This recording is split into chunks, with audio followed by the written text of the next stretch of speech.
কালীগঞ্জে বেগম খালেদা জিয়ার রুহের মাগফিরাত কামনায় দোয়া মাহফিল অনুষ্ঠিত হয়। হামিদুল ইসলাম হামিদের নেতৃত্বে হাজারো নেতাকর্মীর অংশগ্রহণে এ দোয়া মাহফিল অনুষ্ঠিত হয়।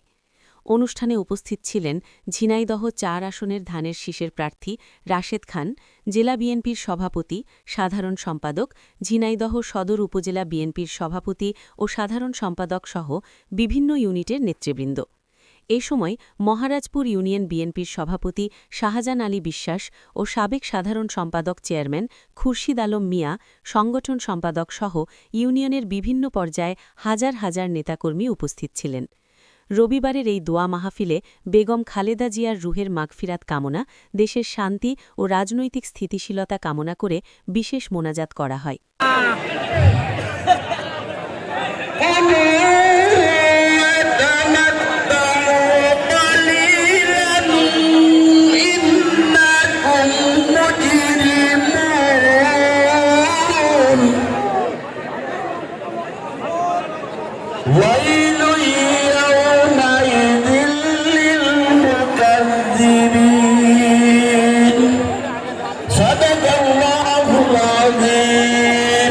আসসালামু আলাইকুম ওয়া রাহমাতুল্লাহ। সম্মানিত নেতৃবৃন্দ, মহারাজপুর ইউনিয়ন বিএনপি থেকে যে সকল নেতৃবৃন্দ রয়েছেন, শাহজাহান ভাই, আত্তাব ভাই সহ সকল নেতৃবৃন্দ,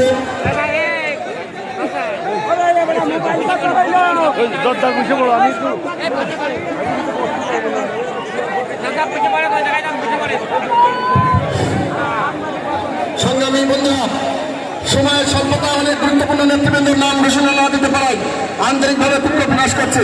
এ পর্যায়ে আপনার সামনে বক্তব্য নিয়ে আসছেন জাতীয়তাবাদী যুবদল কালীগঞ্জ উপজেলা শাখার যুগ্ম আহ্বায়ক ৩ নম্বর ওয়ার্ডের সাবেক কাউন্সিলর আশরাফুজ্জামান রনি।